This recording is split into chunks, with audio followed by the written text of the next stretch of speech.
Ugandans started casting their ballots in a much-anticipated general election. Over 15 million people are registered to take part. Voting is scheduled for 9 hours. Ugandans decide whether to give Yoweri Museveni another term in office or elect a new leader. The incumbent faces two main challenges: long-time opposition leader Kizza Besigye and former Prime Minister Amama Mbabazi, who until recently was a close ally. President Museveni has been in power for 30 years, and his critics say this is his toughest political contest yet.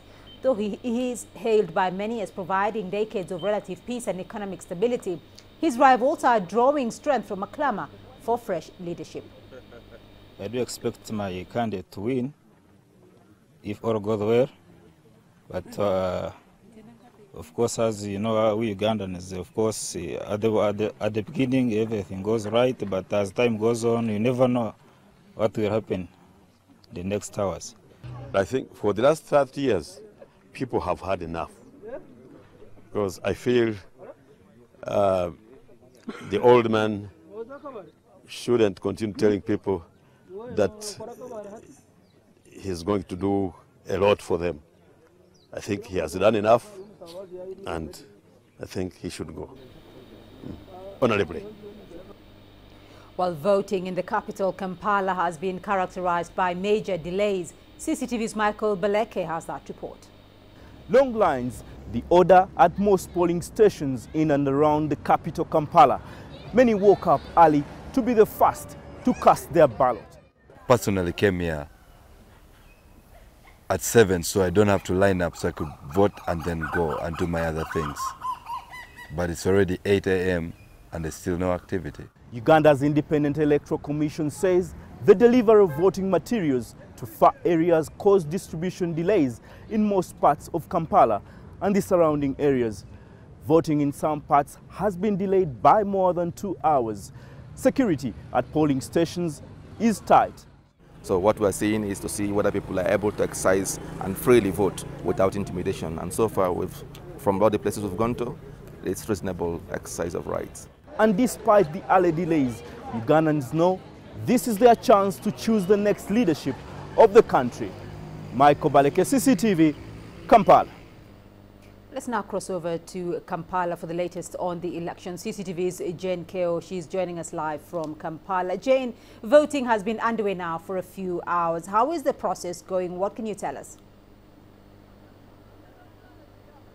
Well, Beatrice, like you said, it's been peaceful, but I'll tell you what, there's a lot of anxiety, a lot of tension, largely because of what you mentioned right there. There's due to massive delays, rather, in several polling stations here in Kampala. Take a look at this. This is one of the busiest, it's supposed to be one of the busiest polling centers at Green Hills here in Kampala. But look, there's nothing going on. Voters are just sitting. They say no one has cast their ballot. 6 hours since the polls opened. And they say that they've been here long before the polling opened at 7 a.m. Most of them were here 6 a.m. They said that electoral officials came and left saying they did not have ballot papers. And so they've been left just to sit, and they said they will not leave until they cast their ballot. The situation is the same a couple of blocks from where we are hearing some protesters trying to gather, making noises. We understand police security officials have been dispatched there. So that is the situation we've realized for the better part of this morning. Massive delays in several polling stations here in Kampala, and as you can imagine, the patience of the voters is running out, and they are disappointed. Take a look at what some of them had to say, the ones we spoke to. None of them has told us why they have not yet opened, but every policeman that we can see here is just telling us that wait, just using that way. Wait, we don't know why we are waiting. A bit disappointed, but nothing to do, because what we want is to vote. Yeah, so we shall be patient until everything is available. Process is peaceful, calm, relaxed. There are many people queuing in front of the polling stations. What we hear from our people is that most of the polling stations open late than 7 o'clock. And there is also problems with the distribution of the voting materials. Otherwise, so far they haven't noticed any problem.